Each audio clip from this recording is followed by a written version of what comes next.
Alhamdulillah, kita bersyukur kehadrat Allah Subhanahu Wa Taala kerana pada malam ni di bumi Aceh ni kita diberi kesempatan untuk menunaikan solat fardu maghrib secara berjamaah dalam suasana yang penuh kekeluargaan dan juga cuaca pun comel molek. Moga-moga tak hujan lah malam ni. Amanya nama ala-luke kehadiran Yang Berhormat Ustaz Azhar Saleh Adun Pulai Condong, dan ambo difahamkan sebentar lagi Yang Berhormat Timbalan Menteri Besar Kelantan pun akan tiba, Datuk Dr. Fadli kita, dan juga Yang Berhormat Adun Kemuning, Lawyer Ahmad Zakran. Jadinya dalam masa kita menunggu isyak, memanglah pelan-pelan kita jamu selera bekwah rakyat Aceh pada malam ni. Anjuran Pusat Khidmat Parlimen Aceh bersama Majlis Tindakan Dun di seluruh Aceh, Dun Kemuning, Dun Pulai Condong dan juga Dun Temangan. Jadinya semua tok okey, malam ni kita nak jamu rakyat Aceh. Pakat jemput belaka. Jadi sambil-sambil kita menjamu selera, ada moleknya kita di samping mengisi perut dengan makanan, kita mengisi akal ataupun minda kita juga dengan santapan ilmiah. Jadi ambo ditugaskan pada malam ni untuk beri tazkirah, dan tazkirah hamba seperti yang tertera pada skrin di atas pentas tu berkenaan dengan situasi semasa melibatkan dunia dan umat Islam, yakni Iran dan Israel laknatullah yang bergolak. Apa nasib dunia dan umat Islam?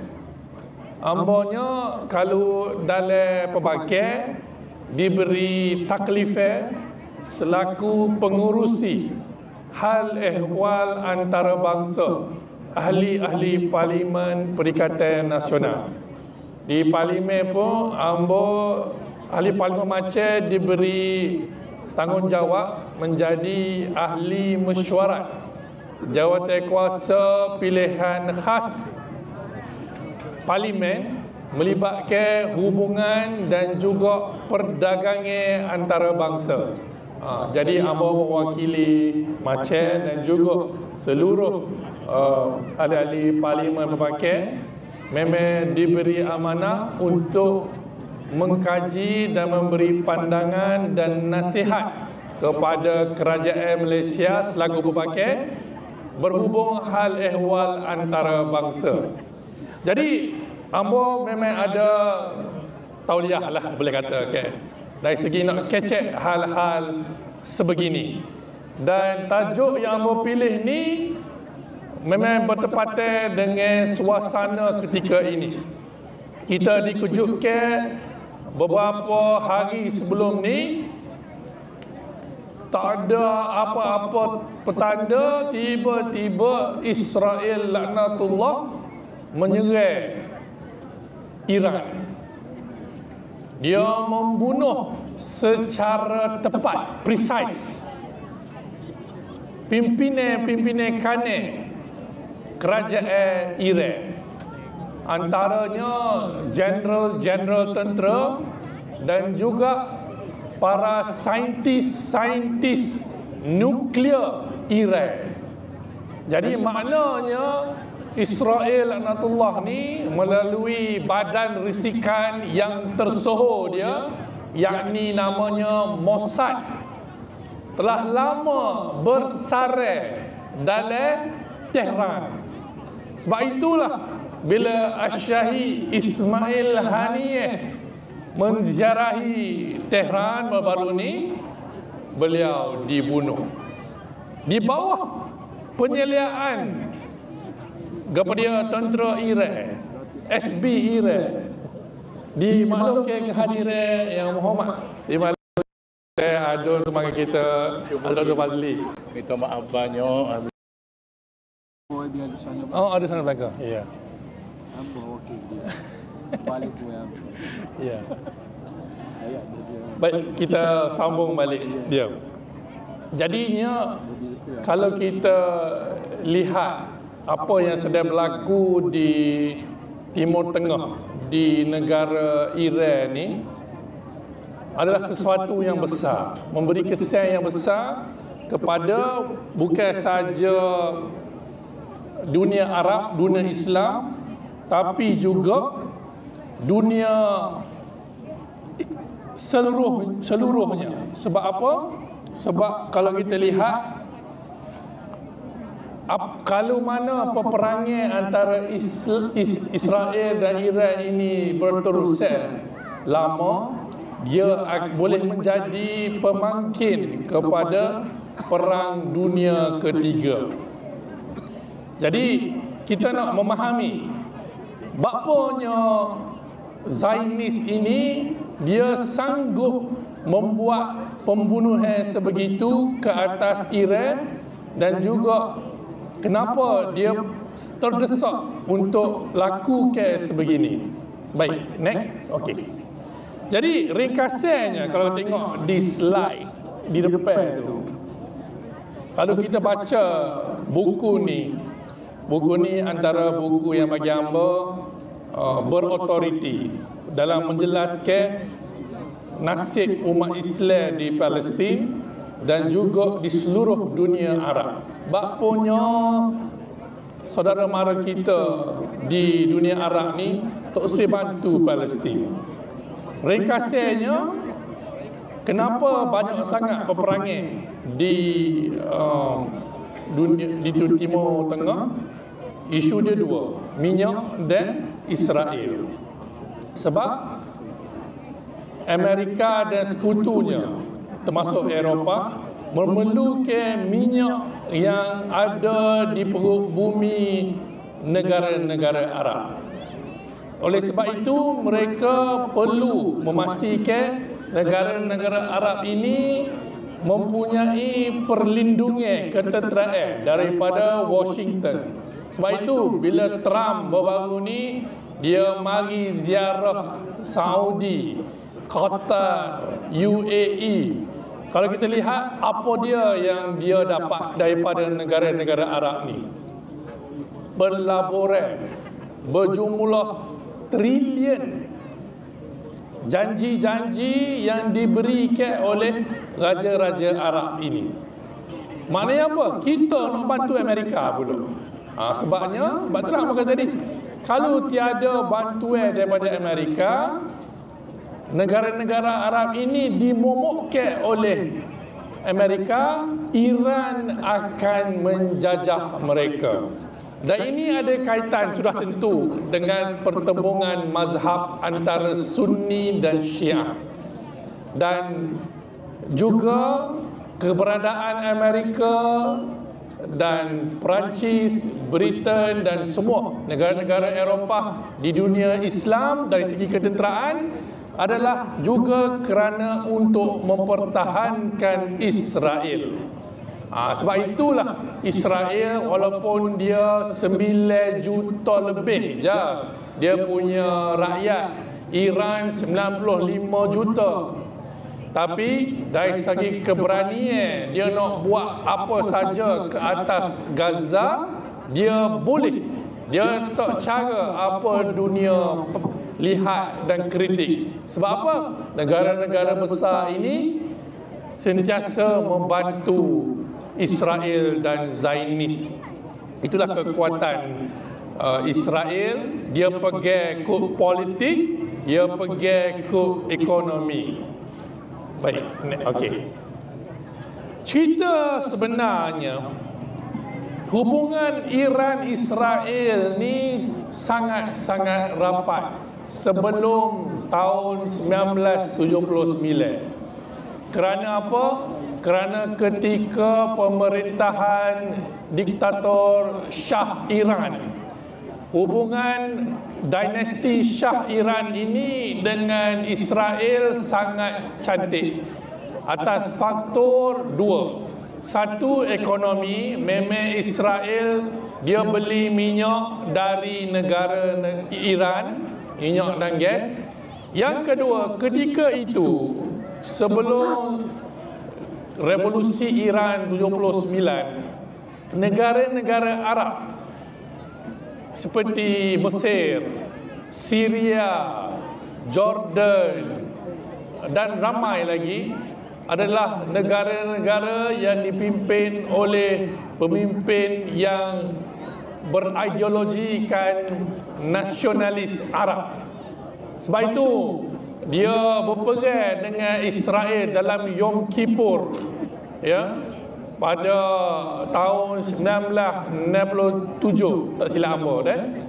Masa tu Jamal Abdul Nasir, Presiden Egypt. Jadi masa tu sebenarnya Israel hampir dikalahkan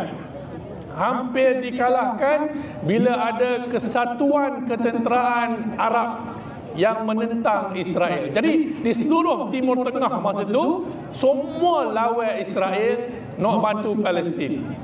Hanya satu negara sahaja yang bekerjasama dengan Israel ketika itu, iaitu Iran.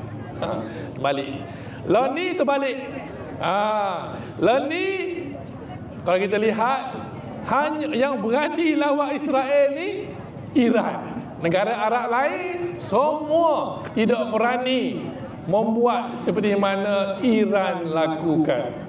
Jadi gambar ni sangat penting. Sebenarnya gambar ni kalau hangpa boleh gunakan adalah hujah utama kenapa Israel berani menyerang Iran sekarang ni. Ini gambar Benjamin Netanyahu, isteri dia Sarah Netanyahu, dan laki jantan tinggi sikit tu putera Raja Iran Reza Pahlavi, dan sebelah dia Menteri Risikan Israel Gila Gamliel. Ini gambar rasmi yang disiarkan oleh pejabat Perdana Menteri Israel yang mana pada tahun 2023 sebelum berlakunya 7 Oktober bila mana Hamas menyerang Israel, Taufanul Aqsa. Jadi tuan-tuan, puan-puan, ayah, mak, adik, kakak, gambar ni menunjukkan sebenarnya Israel sudah ada perancangan untuk apa yang diistilahkan sebagai regime change, mengubah kerajaan Iran. Jadi dia dah jumpa dah proksi dia, Reza Pahlavi ni. Sebab itu dia dah ada perancangan. Sebab itu Mossad dah lama masuk ke dalam Iran dan bertapak bersarang, dan sebab itu mereka boleh buat pembunuhan secara tepat, membunuh. Kalau tengok bom yang serang saintis Iran kena kat bilik dia, apartmen dia dekat Tehran, sangat-sangat tepat. Dia tak hancurkan orang lain, dia hanya bunuh saintis Iran nuklear tersebut. Jadi apa yang berlaku seperti mana Gaddafi jatuh.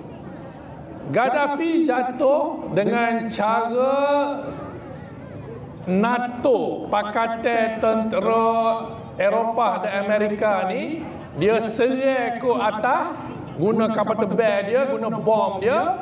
Pada masa yang sama, dia bangkitkan rasa marah rakyat Libya ke atas Gaddafi.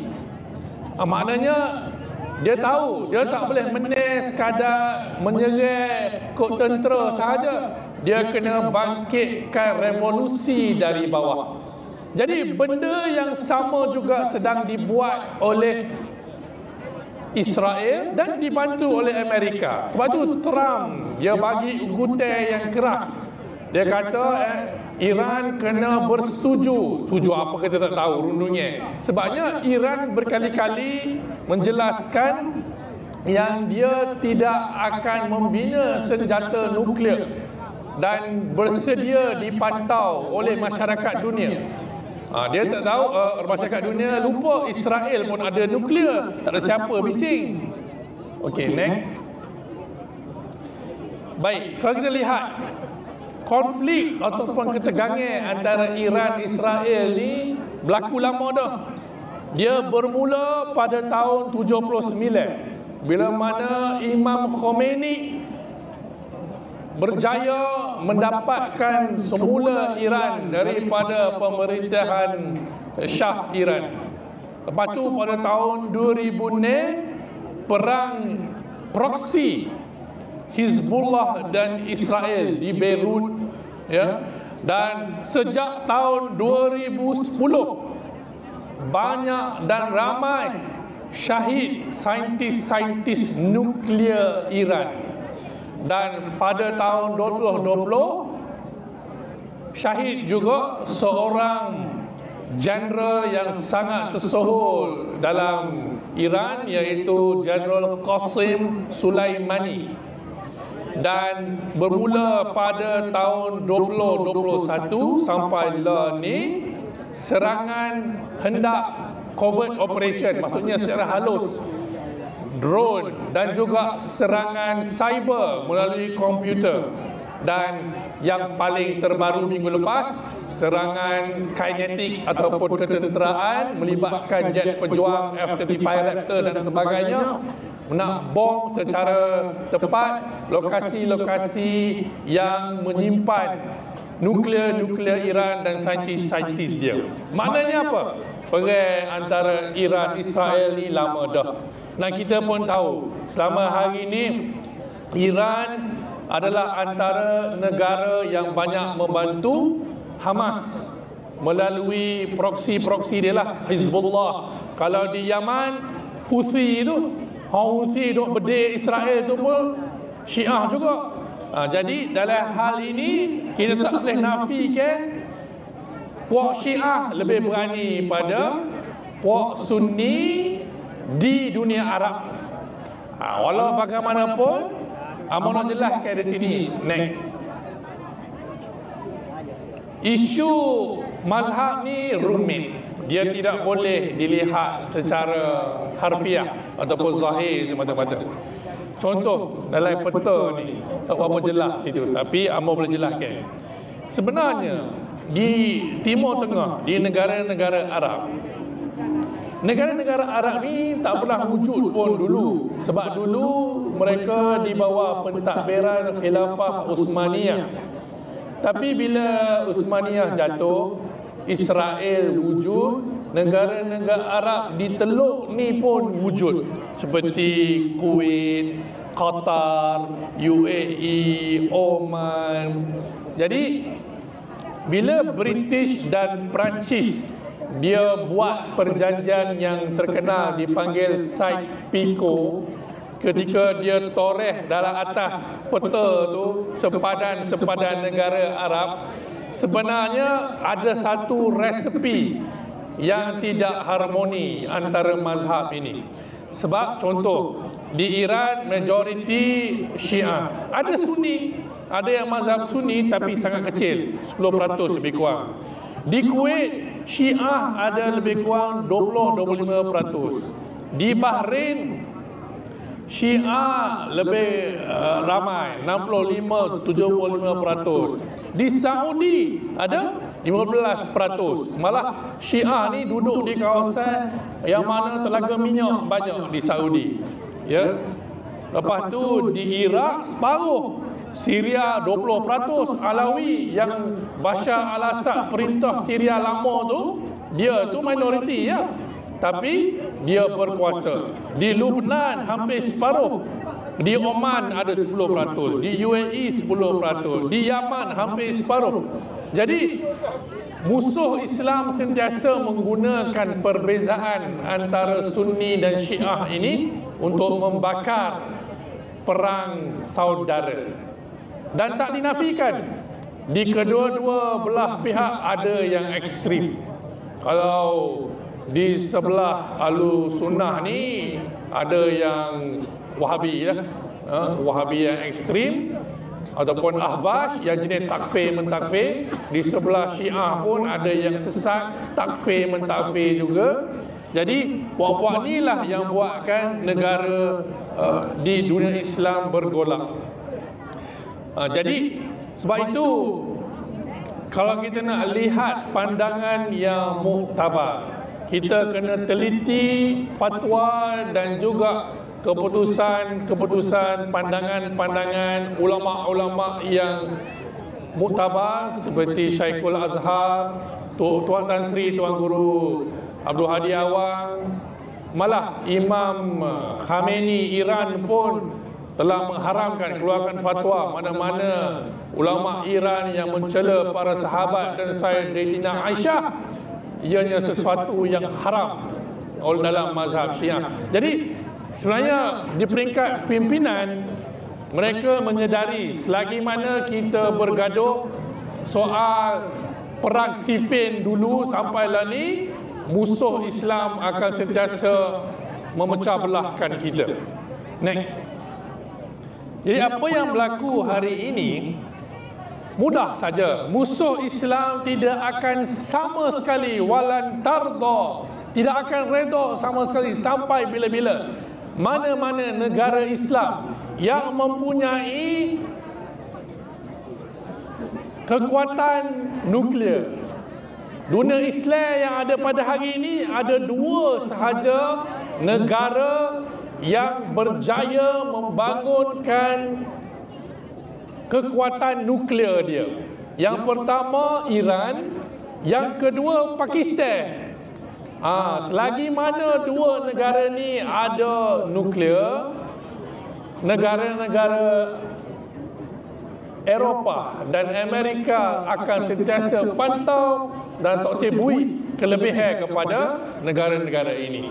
Dan Iran mempunyai kemampuan yang antara yang terbaik di dunia Arab. Antaranya loji janakuasa Fordo. Fordo ni dia duduk bawah tanah. Sampai hari ni Israel cuba berdil tak berjaya. Sebab tu Israel dia minta Amerika supply dia bom, dipanggil bunker buster. Maksudnya nak boleh tembus 30,000 pound besar bom tu untuk dia hancurkan bukit, nak hancurkan janakuasa nuklear di Fordo tu. Tapi tak berjaya lagi lah. Jadi Iran memang ada kemampuan. Orang Iran ni, orang Parsi ni cerdik-cerdik belaka. Sebab itu ulama-ulama kita dulu, Imam Al-Ghazali, Ibnu Sina, dia bukan Arab. Dia orang Farsi yang berbahasa Arab. Ulama Ahlussunnah wal Jamaah, Ragib al-Isfahani dan ramai lagi, mereka adalah orang Farsi, bukan orang Arab. Jadi memang orang Farsi ni Allah beri kecerdikan yang hebat-hebat. Okey. Kesan kepada dunia next. Kalau kita lihat di peta tu, sebenarnya yang akan buat harga barang semakin meningkat. Mulai 1 Julai ini, Perdana Menteri Anwar Ibrahim telah pun mengumumkan akan berlaku kenaikan tarif elektrik dan akan berlaku juga kenaikan pelbagai cukai-cukai SST, termasuklah ikan-ikan yang kita makan sehari-hari, apple dan sebagainya.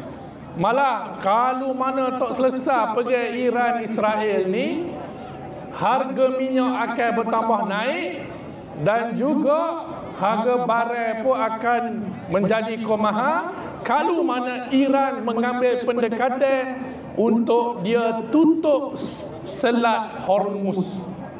Ada 4 selat di dunia ni yang menjadi disebut sebagai choke point, laluan yang mencekik, sebab dia sempit dan dia strategik dan dia tempat kapal minyak dan gas dihantar antara timur dan barat. Yang pertama, terusan Panama di Latin Amerika. Yang kedua, terusan Suez dan Babul Mandeb dekat dengan Mesir. Yang ketiga, Selat Hormuz, betul-betul Iran dan Qatar. Jadi ini adalah selat yang menjadi taruhan dalam perang Iran Israel ketika ini. Dan yang keempat, Selat Melaka. Kita antara penjaga laluan yang paling sempit dan strategik lagi maha penting di dunia. Kalau kita tutup Selat Melaka, Singapura tak makan mati Singapura. Jadinya bila kita lihat suasana perang di Timur Tengah ni, kesan dia boleh berlaku juga di rantau kita kalau mana pergolakan yang sama berlaku tapi berbeza watak. Kalau di area kita antara China dan Amerika di Laut Cina Selatan. Jadi sebab itulah kita kena ambil ibrah daripada pengajaran yang sedang berlaku ini. Baik, next. Bila sebut konflik antara Iran dan Israel, sebenarnya Malaysia pernah jadi markas Israel melancarkan perancangan sabotaj program nuklear Iran. Ini laporan daripada Malay Mail dan banyak laporan-laporan lain. Symantec ni syarikat audit keselamatan IT dunia terkenal.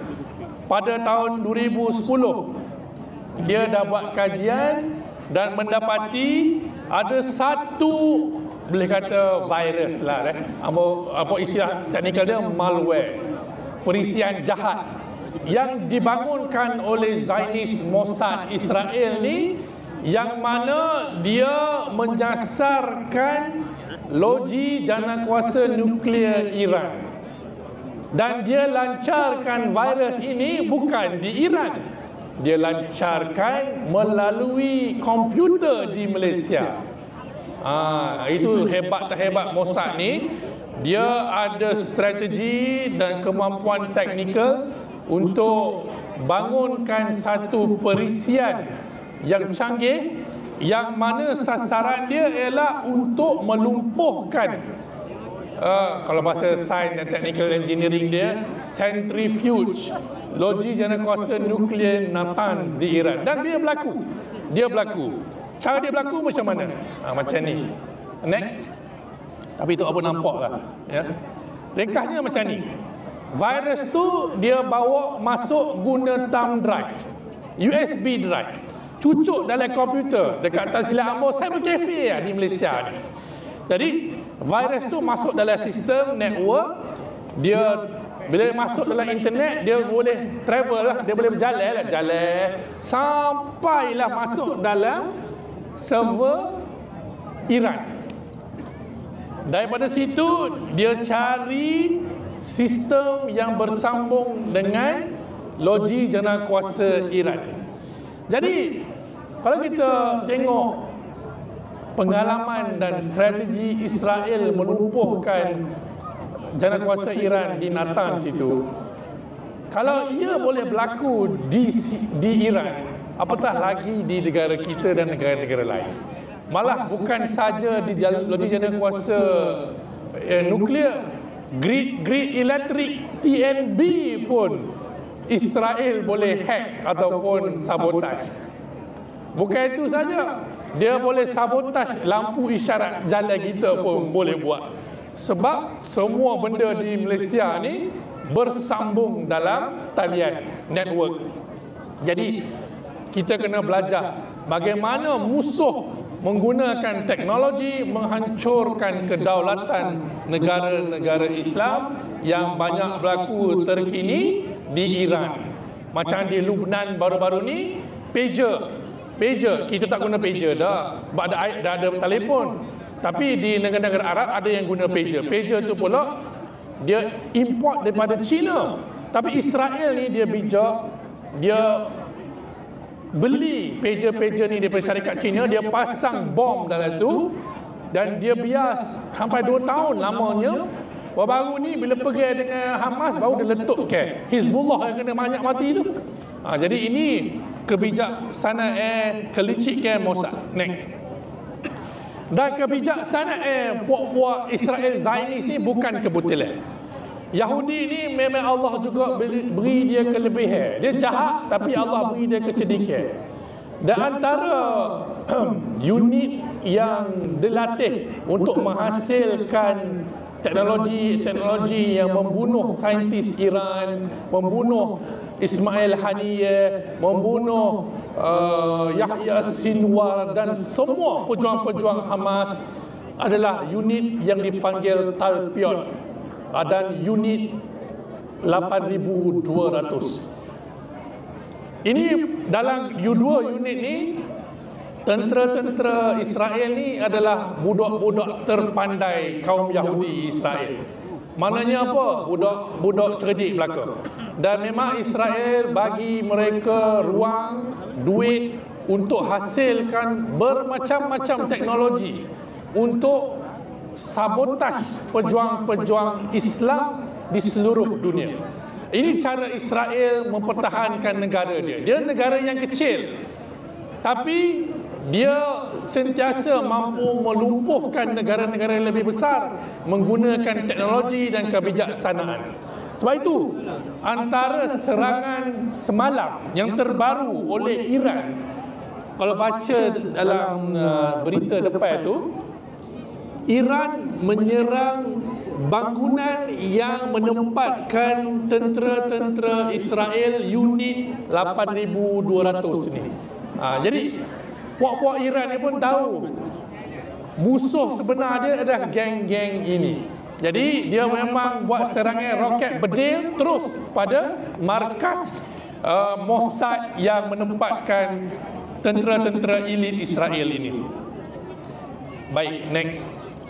Jadi ayah mak adik kakak, kalau kita belajar daripada apa yang sedang berlaku ni, kita tak boleh buat apa pun, sebab ia jauh daripada tempat kita dan kita bukan pemain di Timur Tengah. Jadi moleklah kita beri tepuan penuh kepada apa yang kita mampu mempertahankan ASEAN. Cuma kita boleh bantu saudara Palestin kita dengan doa dan sebagainya. Tapi dalam soal ini kita boleh belajar bagaimana Iran, sebuah negara yang berdepan dengan sekatan ekonomi puluhan tahun, walaupun ditekan dan sebagainya, dia mampu membina teknologi dia sendiri tanpa bergantung pada Amerika dan Barat. Sebab apa? Di belakang Iran pun ada Rusia dan China. Jadi roket-roket hypersonik yang sampai Tel Aviv, itu semua dapat bantuan daripada Rusia dan China juga. Macam mana jet pejuang Pakistan boleh mengalahkan jet pejuang Rafale Perancis yang India gunakan baru-baru ini?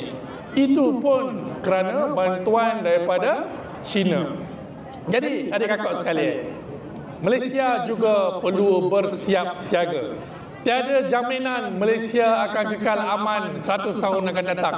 Tiada jaminan Malaysia tidak akan dicerobohi seperti mana negara-negara yang sedang kita lihat di dunia pada hari ini. Jangan ingat Israel itu hanya di Timur Tengah. Buka mata dengan luas, fikir dengan tajam. Di rantau kita juga ada orang yang sebegitu. Ambo tak boleh kecek sebab ambo ahli parlimen. Ambo kena diplomatik. Ambo tak boleh kecek secara berdepan lagu ni. Kalau jumpa satu-satu kita boleh kecek. Tapi ambo nak oyak sini pada orang macam. Ya, ini tak ada kena-mengena dengan macam secara direct lah. Tapi ia ada kena-mengena dengan masa depan anak cucu kita.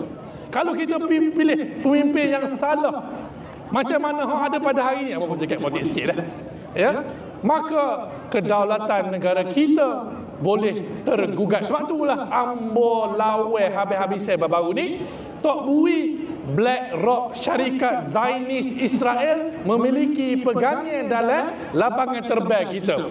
Natijahnya apa? Ambo kena gantung Nebula. Sebab apa? Sebab ambo bercakap benar.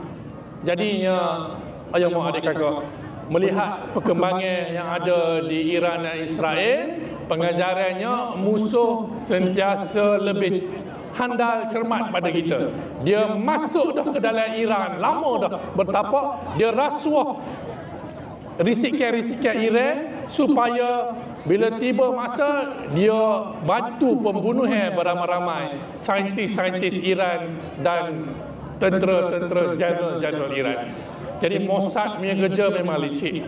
Jadi kita kena berhati-hati, berwaspada dan kita doalah sama-sama agar bukan saja saudara mara kita di Gaza, di Palestin selamat, marah di Iran juga selamat, dan di seluruh dunia Islam dan di mana-mana saja bebas daripada kezaliman yang berlaku. Dan semoga Allah SWT memberi perlindungan kepada umat Islam di Malaysia dan rakyat Islam di Malaysia, rakyat Malaysia kita, supaya kekal keamanan dan keselamatan.